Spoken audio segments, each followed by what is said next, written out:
ભક્ત ગોરા તું ભાર. હું તો આ વાંસળી વગાડી રહ્યો છું. બસ ઈ જ. મને તમારી વાંસળી જ ધ્યાન ભટકાવે છે. તમે વાંસળી વગાડો છો એટલે મૂર્તિ નથી બનાવી શકતો.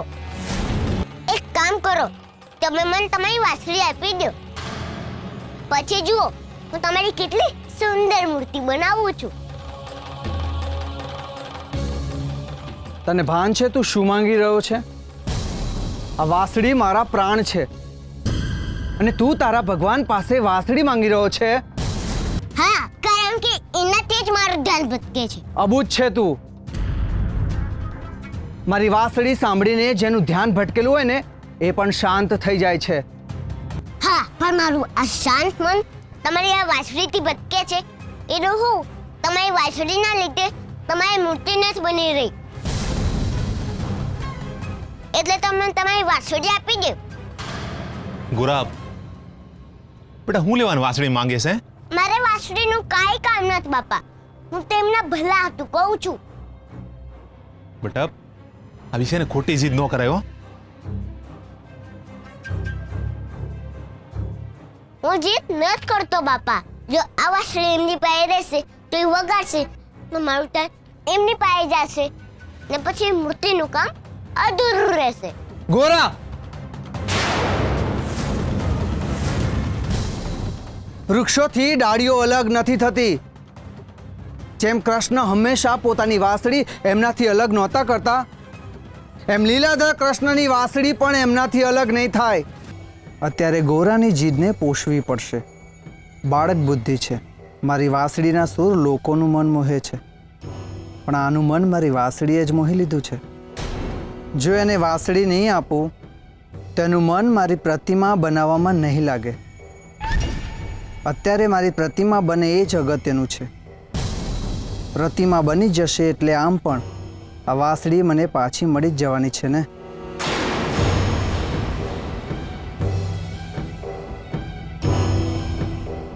ગોરા, હું ખૂબ જ વિચાર કર્યા પછી આ વાંસળી તને આપું છું. ગોરા, લઈ લે વાંસળી. ગોરા, અમે તને કોઈની વસ્તુ લેતા નથી શીખવાડ્યું. આ વાંસળી એમને આપી દે. માં, આ વાંસળી હું કાયમ માટે ક્યાં રાખવાનું છું? મૂર્તિ બને ત્યાં લગી આ વાંસળી મારી પાસે રહેશે. મૂર્તિ બની જાય તરત જ હું આ વાંસળી એમને પાછી આપી દઈશ. આ વાંસળીના લીધે જ મારાથી મૂર્તિ નથી બનતી. બાકી આ વાંસળીનું મારે કોઈ કામ નથી.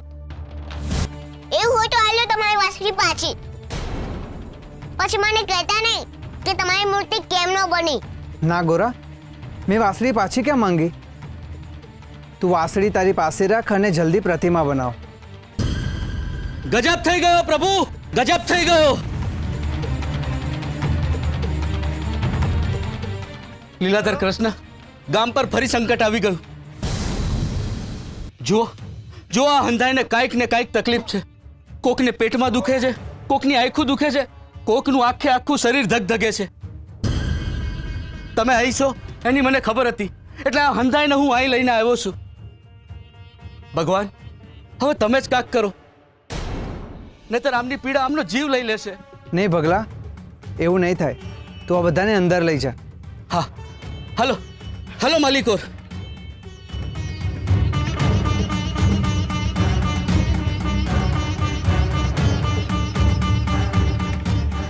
ગોરા, તારે ક્યાંય જવાની જરૂર નથી.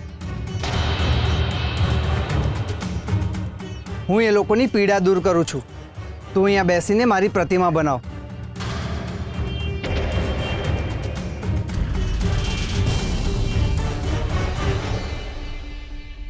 ગોરા, તું હાથે મૂર્તિ બનાવવાનો છે?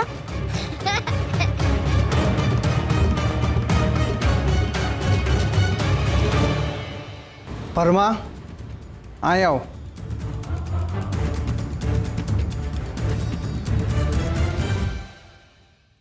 જોયું ને પરમા, આ ગામના લોકોને મારા પર કેટલી શ્રદ્ધા છે. સામાન્ય તકલીફમાં પણ એ લોકો મારા પર આધાર રાખે છે, મારા પગે પડે છે. એ લોકોને ખબર છે કે મારા સિવાય એમનો કોઈ ઉદ્ધાર નહીં કરે. ને તું અને તારો પરિવાર મારો અનાદર કરો છો.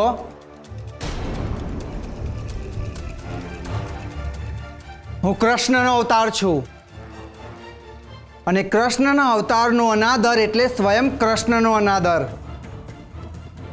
ચાલ, મારા પગે પડ. જોઈ શું રહ્યો છે? પોતાની જાતને ભગત કેવડાવે છે ને, તો ભક્તિ કરતા શરમ શાની? તારા ઘરમાં મારા પગલાં પડ્યા એ જ તારું સૌભાગ્ય છે. મારા પગલાં પડતા જ તારો અને તારા ઘરનો ઉદ્ધાર થઈ ગયો છે. ચાલાવ અને મારા ચરણમાં તારું મસ્તક મૂક અને ઝુકાવ તારા અસ્તિત્વને.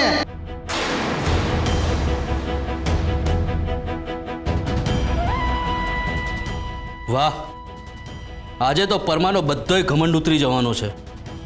પોતાને જાણે ભગવાનનો સૌથી નજીકનો ભક્ત માને છે. પરમા,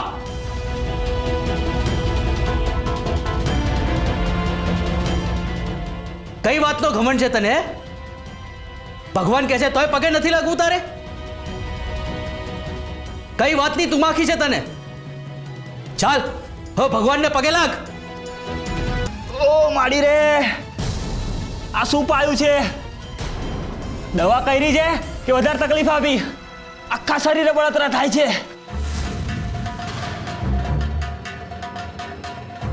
હે ભગવાન, મારી આંખે તાળા વાગી ગયા છે. આંખો ખુલતી પણ નથી. હું નાખ્યું છે આંખોમાં? ઓય બાપા રે, આ જુઓ મારા નાકમાંથી લોહી નીકળે છે.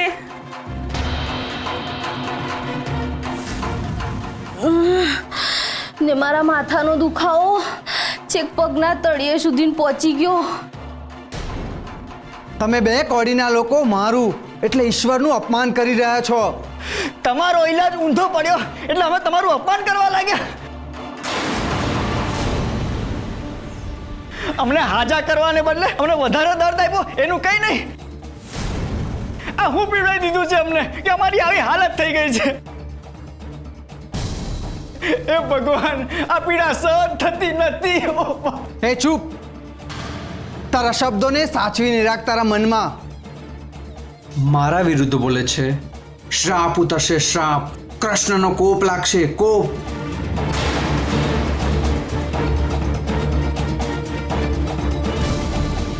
ઉતરશે નહીં, ઉતરી ગયો છે.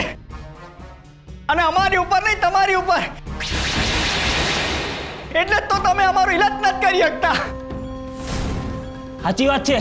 હાલો બા હાલો, આમની પાસે ઈલાજ કરાવશું તો જીવ જાહે. હા, એમને પહેલા એમનો ઈલાજ કરવાની જરૂર છે. આપણે ખોટો એમની પર ભરોસો કર્યો કે એ આપણી દવા કરશે. જેને પોતાનો જીવ વાલો હોય એ જટ હાલો અહીંયાથી. ચાલો.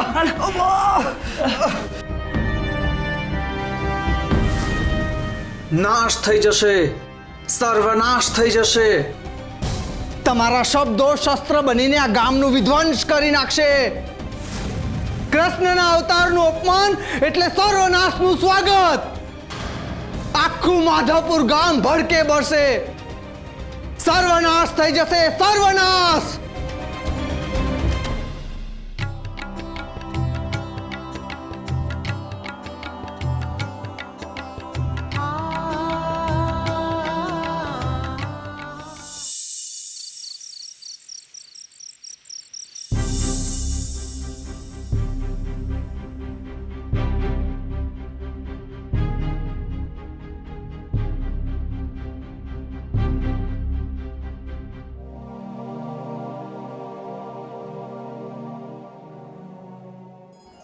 વાંસળી એ તો ભરોસાનું પ્રતીક છે. વાંસળી એ બતાવે છે કે જે પોતે વિંધાઈને બીજાને સૂર આપે છે એ જ ઈશ્વરની નજીક રહી શકે છે. વાંસળી શ્રદ્ધા અને ભક્તિનો સમન્વય છે. લીલાધર વાંસળી વગાડીને લોકોને મોહિત કરતો હતો.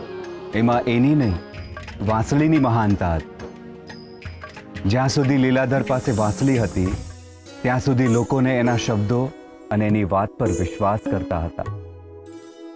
તે જોયું, લીલાધર પાસે રહેલી વાંસળી એનાથી દૂર થતાની સાથે જ લોકોનો એના પરનો ભરોસો તૂટી ગયો. લીલાધરે એની પાસે રાખેલી વાંસળી એના સત્ય પરનું આવરણ હતી. એ આવરણ હટતાની સાથે જ લોકો સમક્ષ એનું સત્ય બહાર આવવા લાગ્યું. અને આમ જ એક એક કરીને લીલાધરના બધા જ આવરણ ઉતરતા જશે અને એણે એની દુષ્ટતા પર ઓઢેલું ઈશ્વરનું આવરણ પણ દૂર થઈ જશે.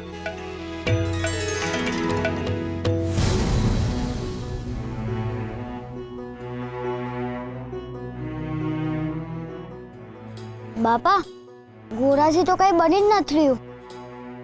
ગોરા બેટા, મારી પ્રતિમા મારી પાસે લાવ.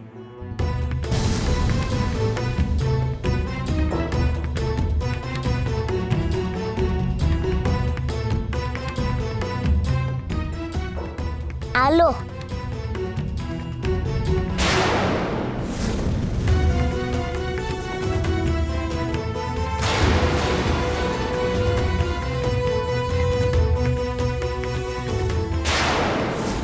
આ શું? પિન છે. એ તો મને દેખાય છે. મારી મૂર્તિ કેમ નથી બનાવી?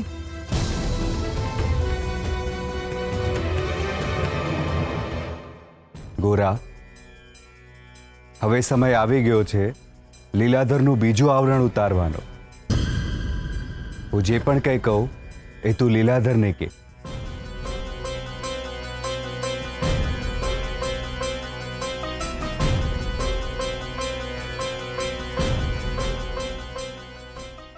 મારી સામે જોઈને શું ભો છે? જવાબ આપ.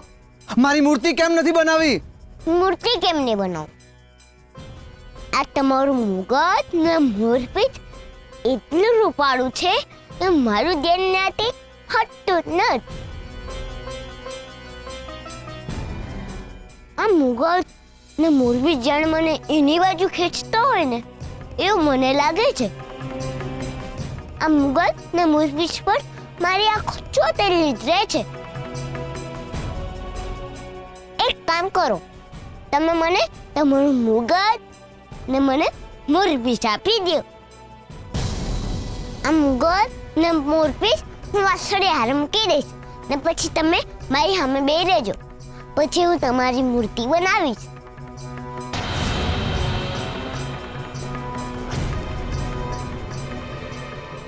મૂર્ખ, હું ભગવાન છું અને તું તારા ભગવાન પાસે મુગટ અને મોરપીંછ માંગે છે? આ મુગટ અને મોરપીંછ મારા મસ્તકની શોભા છે. હું કાયમ માટે ક્યાં માંગુ છું? મૂર્તિ બની જાય પછી પહેરી લેજો ને. મારે કાયમ માટે નથી જોતા. ના, આ મુગટ અને મોરપીંછ તને નહીં આપું. તો જાઓ, મારાથી એ મૂર્તિ નહીં બને.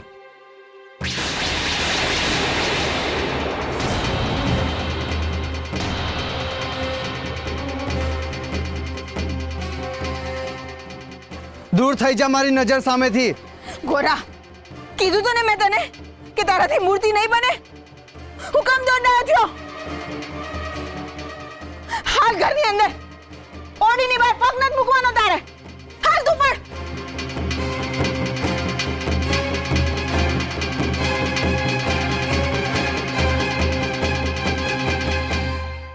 માફ કરજો લીલાધરભાઈ, તમારો સમય બગાડ્યો, તમને નિરાશ કર્યા. પણ ગોરા તમારી મૂર્તિ નહીં બનાવી શકે.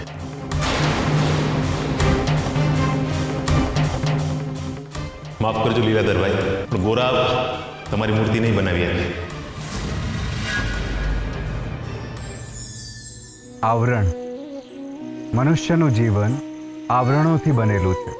મન વિચારોના આવરણથી અને આત્મા જ્ઞાન, ભક્તિ, પ્રેમ, શ્રદ્ધા, આસ્થા અને આનંદના આવરણથી બનેલું છે. આવરણ જ્યાં સુધી શુદ્ધ હોય છે ત્યાં સુધી એ સુખ આપે છે. આ આવરણનું સાત્વિક હોવું ખૂબ જ જરૂરી છે, નહીં તો આ આવરણ જ આપણું ભક્ષક બની જાય છે. જેમ સૂર્યની આગળ વાદળનું આવરણ આવી જતા થોડી ક્ષણ માટે સૃષ્ટિ અંધકારમાં ચાલી જાય છે, એ જ રીતે મન પર અહમ અને અંધશ્રદ્ધાનું આવરણ આવી જતા મનુષ્ય અધોગતિ અને પતનના અંધકારમાં ધકેલાઈ જાય છે. શરીર પરના આવરણને સ્પર્શથી પારખી શકાય, પરંતુ મન પરનું આવરણ ના એને સમજી શકાય છે, ના એને જાણી શકાય છે, ના એને દૂર કરવાનો મનુષ્યને વિચાર આવે છે. એટલે જ જીવનમાં હંમેશા આત્માને ભક્તિના આવરણથી અલંકારિત કરીને રાખવું, જેથી જ્યારે મન પર ભૂલથી પણ અહંકારનું આવરણ વર્ચસ્વ જમાવે ત્યારે ભક્તિ એને ઉતારી ફેંકે. આવરણ એ મનનું વાતાવરણ છે. એ જેટલું સુંદર, જીવન એટલું જ ઉત્તમ.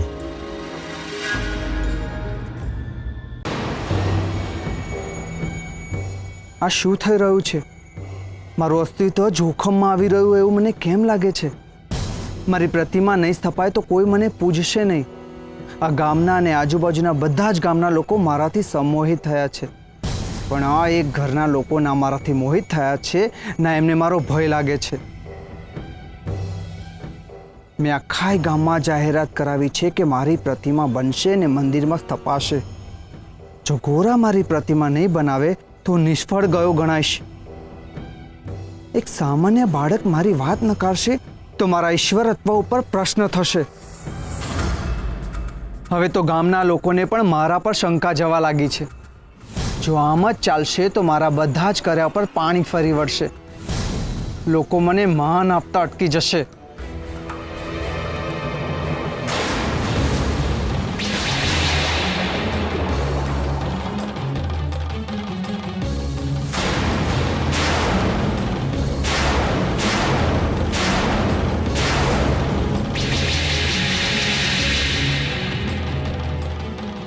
મુગટ એ મસ્તકનું નહીં, પ્રજાનું રક્ષણ કરવા માટેની જવાબદારીનું પ્રતીક છે. મસ્તક પરનો મુગટ સત્તા, માન, મોભ, મર્યાદા દર્શાવે છે. જેના મસ્તક પર મુગટ હોય એને આપમેળે જ માન અને સન્માન મળે છે. પણ આ માન અને સન્માનના બદલામાં પ્રજાનું પાલન અને રક્ષણ કરવાની જવાબદારી સમૂહ મૂલ્ય ચૂકવવું પડે છે. પણ જ્યારે મુગટનું મધ મસ્તક પર ચડે છે, શાણપણ શોભા બને છે, ત્યારે એ સત્તા અહંકારમાં પરિણમે છે. અને એ અહંકાર પ્રજાને વિનાશના માર્ગ તરફ લઈ જવા તત્પર થઈ જાય છે.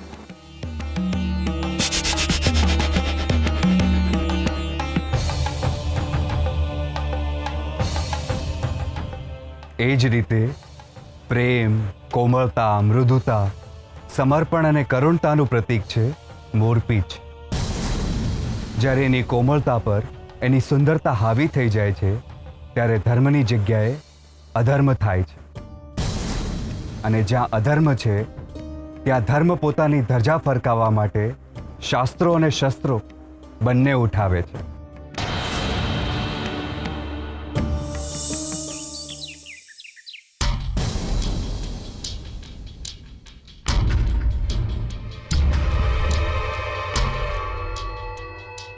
રાત્રે કોઈ શબ્દો કાને પડ્યા હતા, પણ અત્યારે કંઈ સ્મરણમાં કેમ નથી આવતું? આંખ ખુલે ત્યારે સવાર નથી પડતી, જ્યારે દ્રષ્ટિ ઉઘડે ત્યારે સવાર પડે. આંખ ખુલે ત્યારે હવાર નથી પડતી, દ્રષ્ટિ ઉકળે ત્યારે હવાર પડે છે.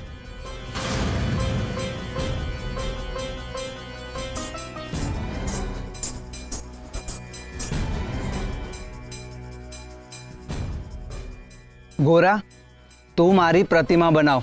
એ તમારી મૂર્તિ નહીં બનાવી શકે, એને આવડતું જ નથી. મને આવડે છે બાપા, પણ એમનું મુગટ ને મોરપીંછ મારું ધ્યાન ભટકાવે છે.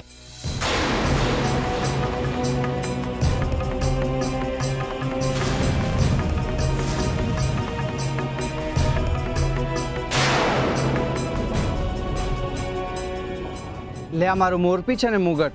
હવે તું મારી પ્રતિમા બનાવ. ગોરા, લીલાધરે અસત્યનું બીજું આવરણ ઉતાર્યું છે, એનો સ્વીકાર કર.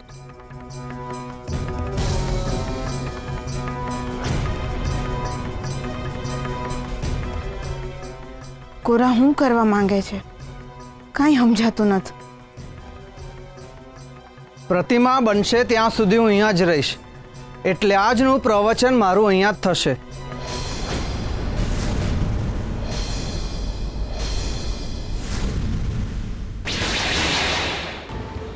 મૂર્ખ, તે મારા શબ્દોનું અપમાન કર્યું. હું પ્રવચન આપતો હોઉં ત્યારે ઊભો કેમ થયો તું? પ્રભુ, હું તો પાણી પીવા. હું ભગવાન છું, તારે ફક્ત મારું ચરણામૃત પીવાનું. પણ મને બહુ તરસ લાગી હતી. મારા પગ ધોઈને પાણી પીવાની પરંપરા તોડી છે તે. ઈશ્વરનું અપમાન કર્યું છે તે. ચાલ, મારા પગ ધોને પાણી પી. તારા ગળાને તૃપ્ત કર. ચાલ. લીલાધરભાઈ, શું કરો છો તમે? જે તું જોઈ રહ્યો છું એ કરું છું. તું મારા માર્ગમાંથી હટી જા. માર્ગમાં અમે તમારા નહીં, તમે અમારા ઘરમાં છો. હું ઈશ્વર છું. ઈશ્વર અત્ર તત્ર સર્વત્રમાં હોય છે. ઈશ્વર તો હૃદયમાં હોય.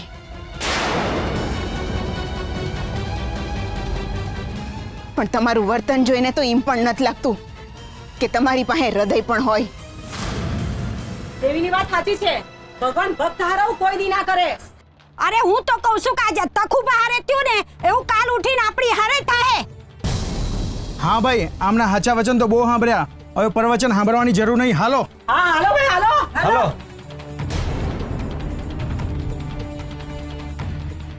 મદદ માટે ઉઠેલા હાથ જ્યારે કોઈનું શોષણ કરવા માટે ઉઠે ત્યારે એ હાથ પોતે જ પોતાના પતનનો રસ્તો બનાવી લે છે. ગોરા, હજી સુધી તે મારી મૂર્તિ નથી બનાવી. માફ કરજો, પણ તમારા આ ઝગમગતા આભૂષણો, ઘૂંઘરા, કાનના કુંડળ, આ હંડોએ મારી આંખને આજી નાખે છે. લે, આ બધું જ લઈ લે અને મારી મૂર્તિ બનાવ. લેદર કાકા, તેમ બહુ સુંદર લાગો છો. બાપા કહે છે કે સત્ય સૌથી વધારે સુંદર હોય. ગોરા, હવે હું તને છેલ્લી વાર કહું છું, મંદિરમાં મારી આરતી પૂરી થાય ત્યાં સુધી તું મારી પ્રતિમા બનાવી દેજે. ગોરા, અસત્યનું છેલ્લું આવરણ પણ ઉતરી ગયું. હવે શું થશે?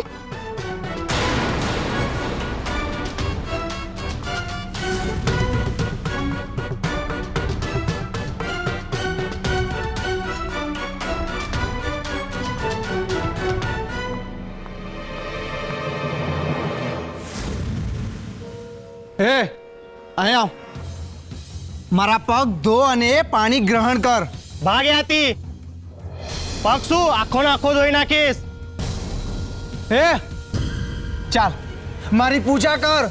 હું પીપળાની પૂજા કરવા જાઉં છું. એ પહેલા ખોટું કામ નથી કરતો, નહીં તો કરે જ તારી પૂજા. મેં કહ્યું ને, મારી પૂજા કર અને મારા પગ ધો. એમ? તું કોણ? હું લીલાધર કૃષ્ણ છું. લે બોલો, કાકડા કેદી ના મોરના વેમમાં જીવા લાગ્યા. એ ગામવાળા અહીં આવો બધા. લ્યો, આ ભાઈને એમ લાગે છે કે લીલાધર કૃષ્ણ છે. એ ગાંડો થઈ ગયો છે, વેદપા ઈલાજ કરાવો. નકર લઈ જાવ તળાવ પાસે અને બતાવો એનો ચહેરો.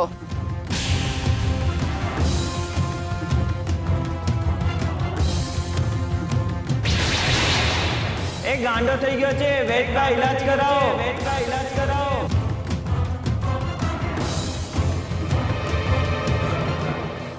પરમાબા, માફ કરજો. કૃષ્ણની મૂર્તિની તપાસ બધે જ કરતા હતા, એટલે તમારા ઘરમાં કરવી પડી. કાંઈ વાંધો નહીં ભાઈ. આ કૃષ્ણને ગોતવા હાટું છે ને, હૈયું તપાસવું હોય ને તો ઈ દઈ દો.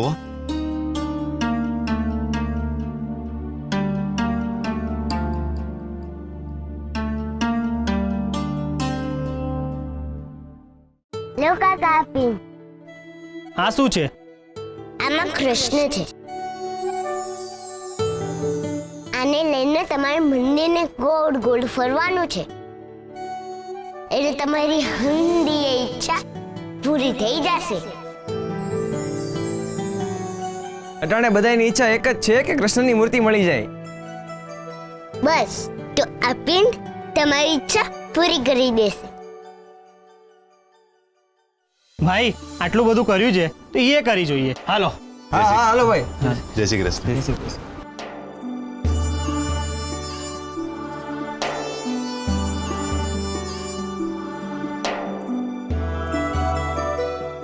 મેં જે તમે કીધું એમ બોલી નાખ્યું, પણ તમે મને આમ કરવાનું શું કામ કીધું?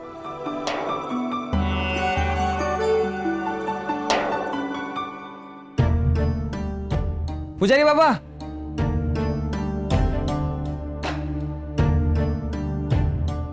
અમારે મંદિરની અંદર પ્રદક્ષિણા કરવી છે. પહેલા લીલાધર કૃષ્ણની આરતી થશે અને પછી પ્રદક્ષિણા.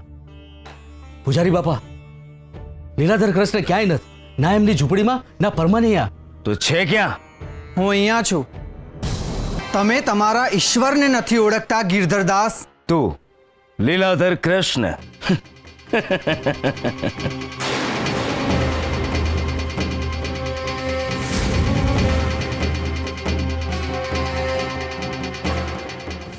ગિરધરદાસ, કોણ છે તું? હું જ લીલાધર કૃષ્ણ છું. હા, હું જ લીલાધર છું. હું જ લીલાધર કૃષ્ણ છું.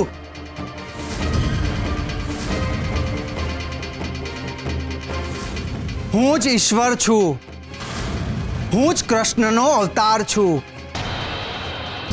મારો અસ્વીકાર એટલે કૃષ્ણનો અસ્વીકાર. યોમામ પશ્યતિ સર્વત્ર સર્વમ ચ મયી પશ્યતિ તસ્યાહમ ન પ્રણશ્યામિ સચ મે ન પ્રણશ્યતિ.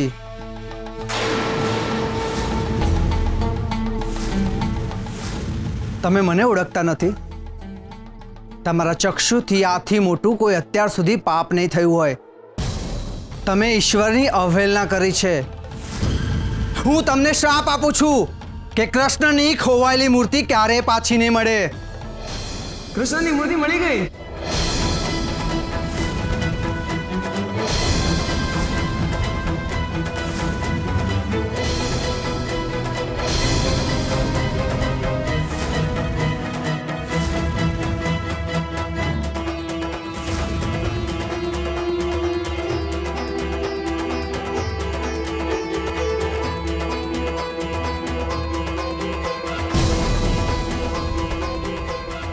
લીલાધર,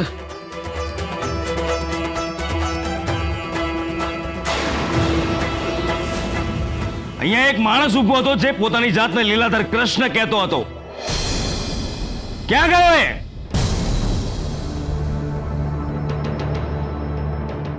તમે લોકો આમ મારી સામે આવી રીતે કેમ જુઓ છો? આ મૂર્તિ મેં નથી છુપાવી. તમને મારા પર શંકા છે? શંકા નથી, પણ મનમાં પ્રશ્ન છે કે એ મૂર્તિ મૂકી કોને? પેલો માણસ કહેતો ગયો કે મૂર્તિ કોઈ દી નહીં મળે. એ લીલાધર કૃષ્ણ હતા? એની વાત તો ખોટી પડી ને.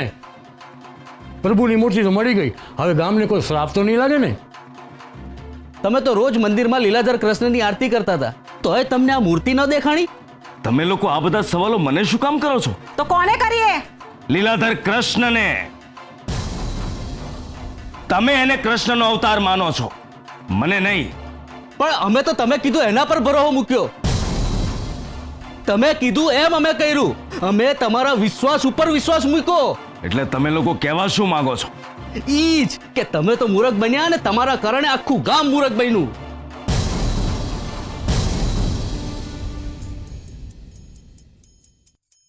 પણ લોકો છેતરાઈ કેમ ના જાય છે?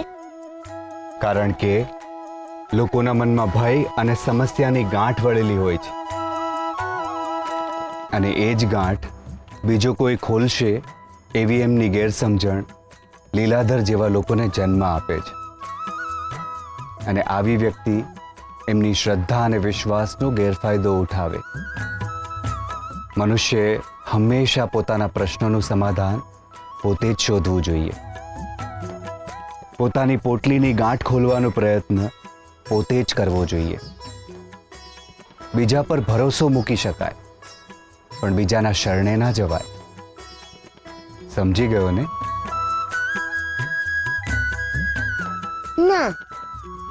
બેટા, તને ડર લાગે ત્યારે તું શું કરે? તો હું તમારું નામ લઉં ને બાપાને વળગી જાઉં. પણ જ્યારે તું બહાર હોય ત્યારે તને ડર લાગે તો શું તું કરે? તો તમારું નામ લઉં ને ઘરે દોડી જાઉં. બસ એ જ કરવાનું છે. જ્યારે ડર લાગે ત્યારે પોતાના લોકો તરફ મન ખોલવાનું અને ભીતર તરફ દોડી જવાનું. હા, તકલીફ પડે તો અજાણ્યા પાસે નહીં, પોતાના લોકો પાસે જવાનું. હવે સમજ્યો. પણ તમે પોટલીમાં તુલસી પત્ર મૂક્યો, એનું શું કરવાનું? એ લીલાધરના મોઢામાં મૂકવાનું છે.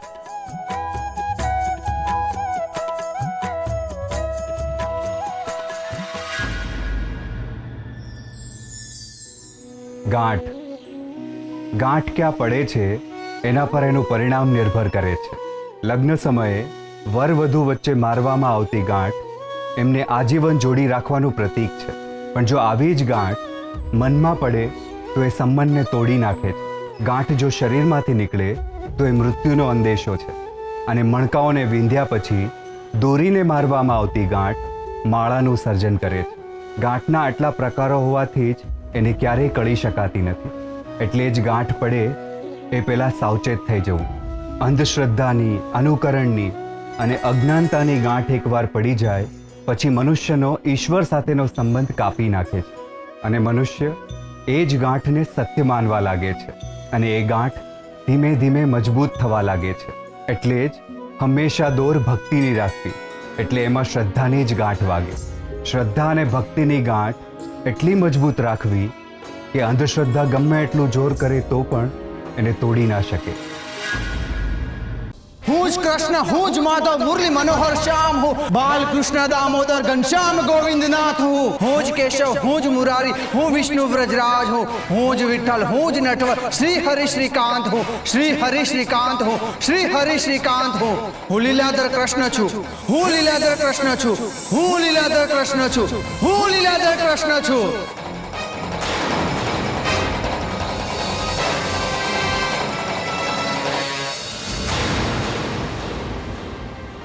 ક્ષમા કરજો પ્રભુ, અમને હું તમને ઓળખી નહીં શક્યો કે આપ સ્વયં લીલાધર કૃષ્ણ છો. પ્રભુ, તમે તો અમને શ્રાપ આપ્યો હતો કે મૂર્તિ ક્યારેય નહીં મળે, પણ મૂર્તિ મળી ગઈ. તારો શ્રાપ નિષ્ફળ ગયો લીલાધર. હવે પૂછીશ નહીં કે મૂર્તિ ક્યાંથી મળી લીલાધર? પૂજારી બાપા, એ આટલી સહેલાઈથી જવાબ નહીં આપે, એને પાઠ ભણાવવો જ પડશે.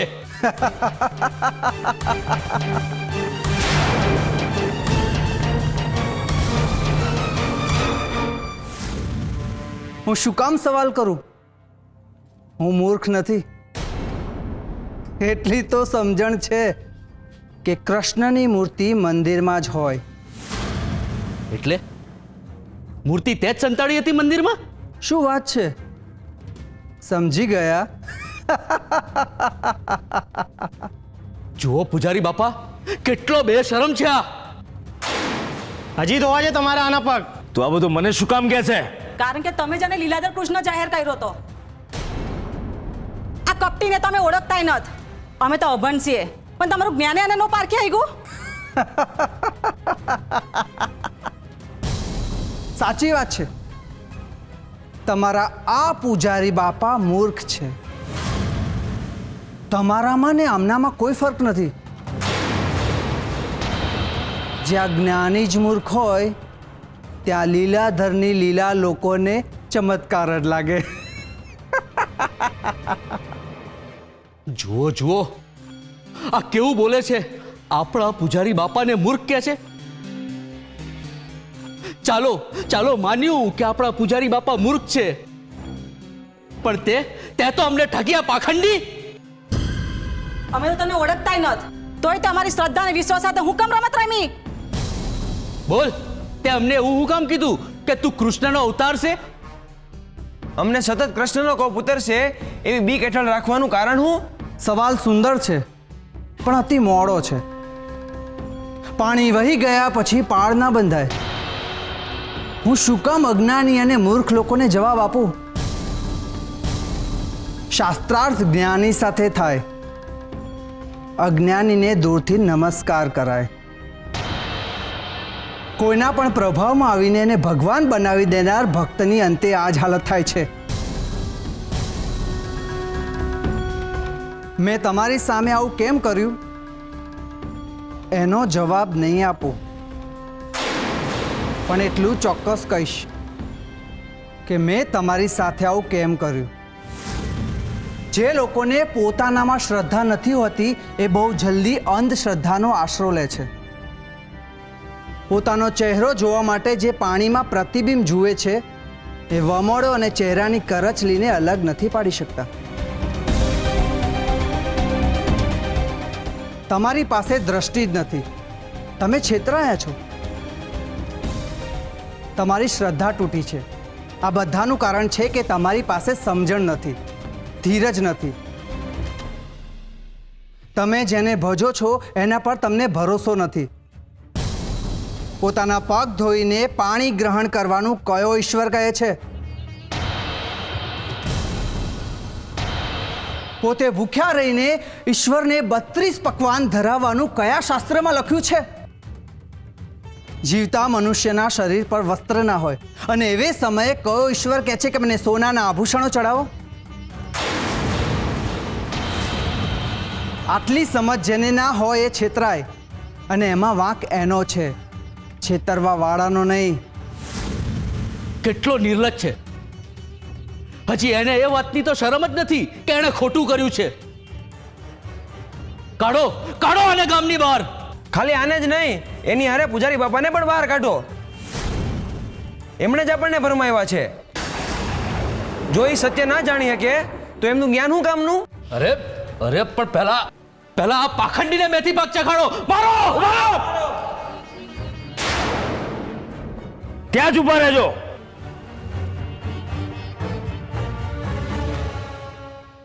તમને લોકોને એમ લાગે છે ને કે તમે લોકો મારા કારણે છેતરાયા છો?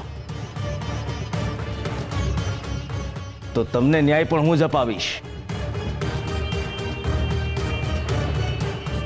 અને આ પાખંડીને સજા પણ હું અપાવીશ. પરંતુ એના માટે તમારે લોકોએ મને થોડોક સમય આપવો પડશે, જેથી હું આ પાખંડી પાસે એના ગુનાઓની કબૂલાત કરાવી શકું. મને ખબર છે કે તમને લોકોને મારા પર વિશ્વાસ મૂકવો મુશ્કેલ લાગશે, પણ મારી વિનંતી છે, મારી પર છેલ્લી વાર વિશ્વાસ મૂકો. હું મારું વચન પાળીશ. લીલાધર, આજે મને મારી જાત પર શરમ આવે છે.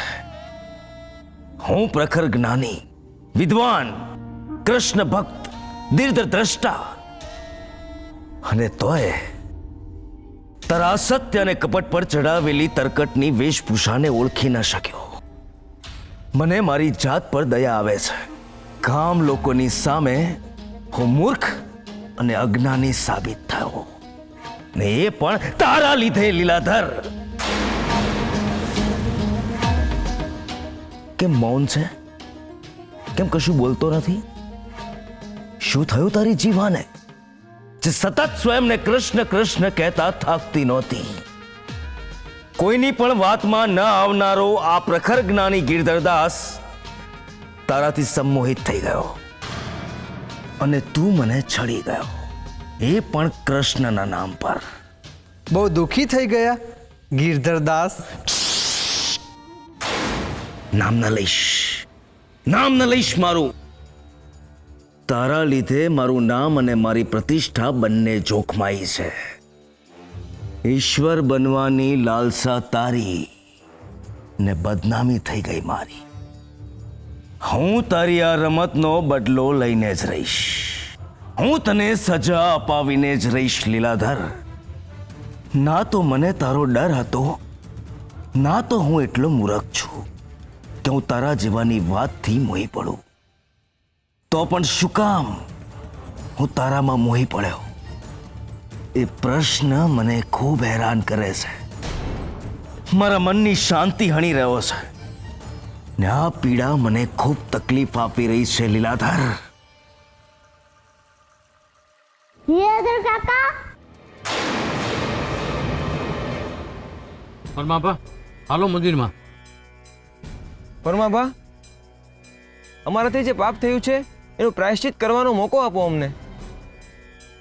હાસી વાત છે. અમે તમારા પર મૂર્તિ બનાવવાનું અને ભજન ગાવાનું દબાણ કર્યું એ ભૂલ હતી અમારી. ને અમે તમારા માટલાય તોડ્યા. પરમાબા, માફ કરો અમને. ભાઈ, માફી હરીની માંગવાની હોય. મારા પગે પડીને મને પાપમાં ન નાખો. સારું, પણ તમે મંદિરમાં તો આવો.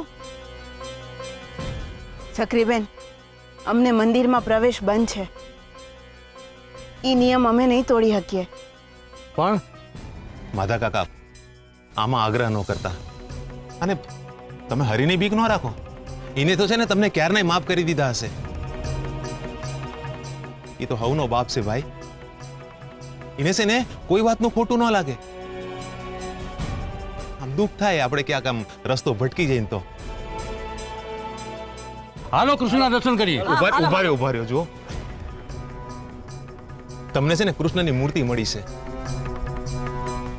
તમે એમાંથી શ્રદ્ધા ખોઈ એટલે એ તમને દેખાતી બંધ થઈ. સૌથી પહેલા છે ને મૂર્તિમાં શ્રદ્ધા રાખજો, પછી જ ઈશ્વર થાય.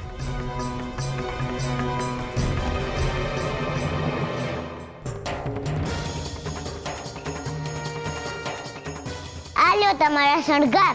મારાથી મૂર્તિ નથી બની. અને બનાવવાની પણ નથી મૂર્તિ આ પાપીની.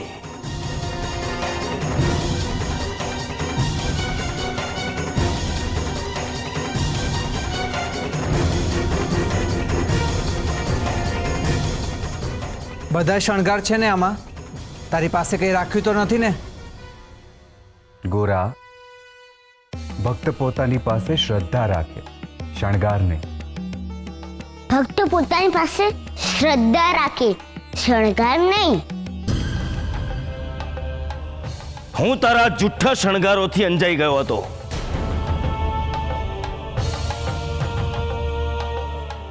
આ મારું નથી. આ તમારા માટે જ છે. કેમ? બાપા કહે છે કે કોઈને એનો સામાન આપવા જઈએ તો ખાલી હાથે ન જવાય, એટલે હું તુલસી પત્ર લેતો આવ્યો.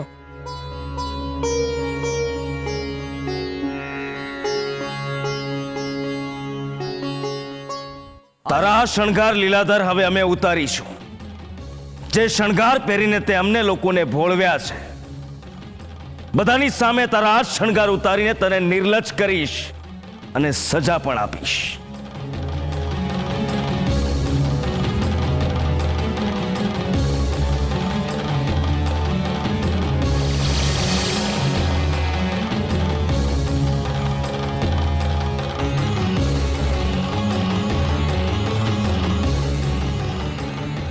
કેમ કાંઈ બોલતો નથી?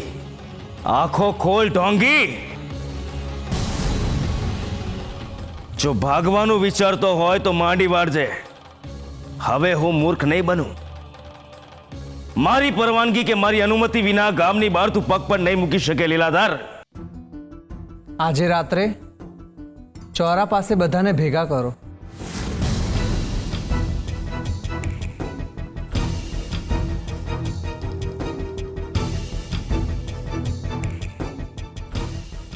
તું પણ જા.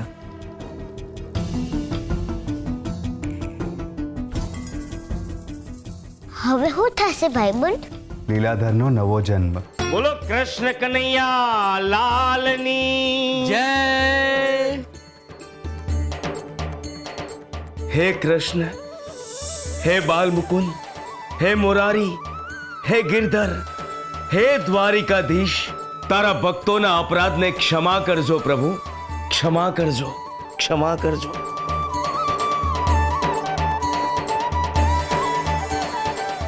જોયું જોયું, મૂર્તિનું તેજ પહેલા જેવું જ થઈ ગયું છે.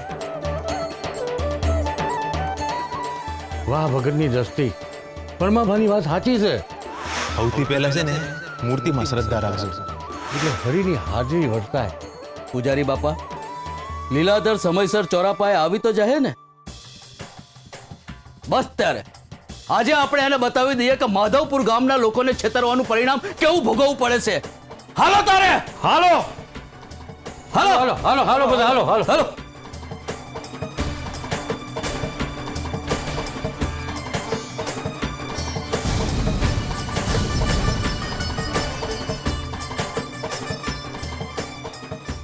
આ શું છે?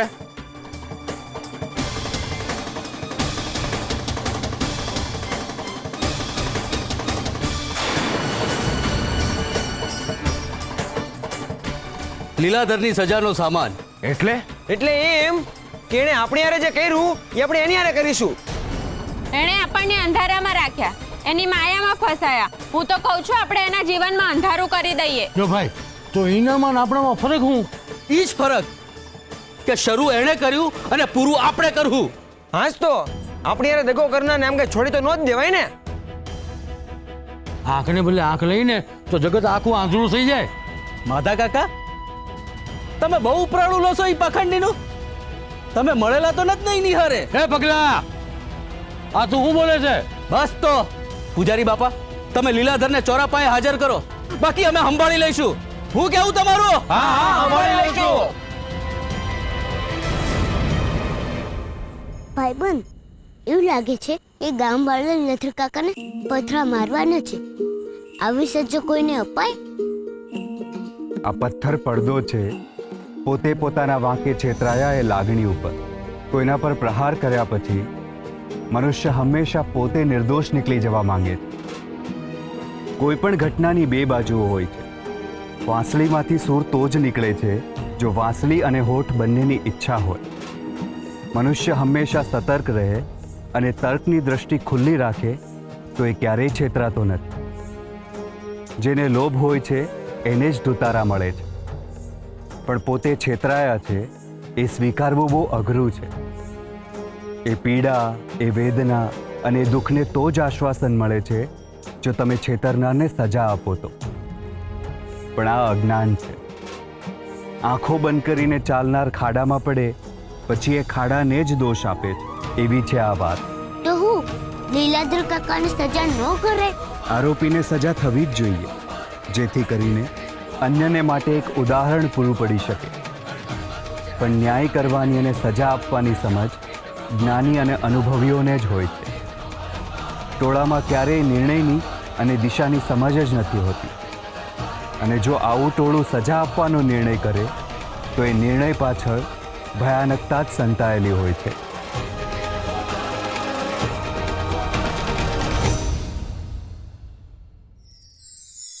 તક.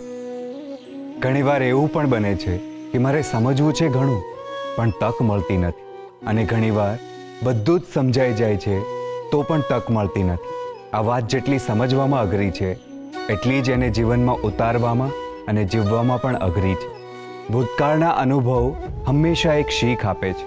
જેને સમજીને આગળ વધીએ તો વર્તમાન સરળ અને ભવિષ્ય સફળ થઈ જાય છે. પણ જો ભૂતકાળની શીખને ભૂલીને નવી ભૂલો જ કરતા રહીશું તો એવું જ થશે કે સમજણ મળ્યા પછી પણ આવતી તક ઝડપી ન શક્યા, કારણ કે આંખો પર હુંપણાનું આવરણ ચઢેલું છે. જ્યારે બીજી બાજુએ જેને માટે સમજણ અને તક એક સમાન છે એને ક્યારેય કોઈ કંઈ મેળવવા માટે રોકી નથી શકતું. જે તકને સમજી લે છે એ સમજણ પણ મેળવી જ લે છે. અને જ્યારે આવા કોઈ ભોળા મનને કંઈ સમજવું કે જાણવું હોય ત્યારે સાક્ષાત ઈશ્વર એની પાઠશાળા બનીને આવે છે. કોઈ જ્ઞાનના અભિમાનમાં આવીને જે વાત નથી જણાવતું, ઈશ્વર પોતે વાર્તાના રૂપે કહીને એને જીવાડે છે. આ વિશ્વમાં એવું કંઈ જ નથી જે ઈશ્વર પાસે નથી. જો તમને મળ્યું નથી તો સમજવું કે તમે ઈશ્વર પાસે નથી.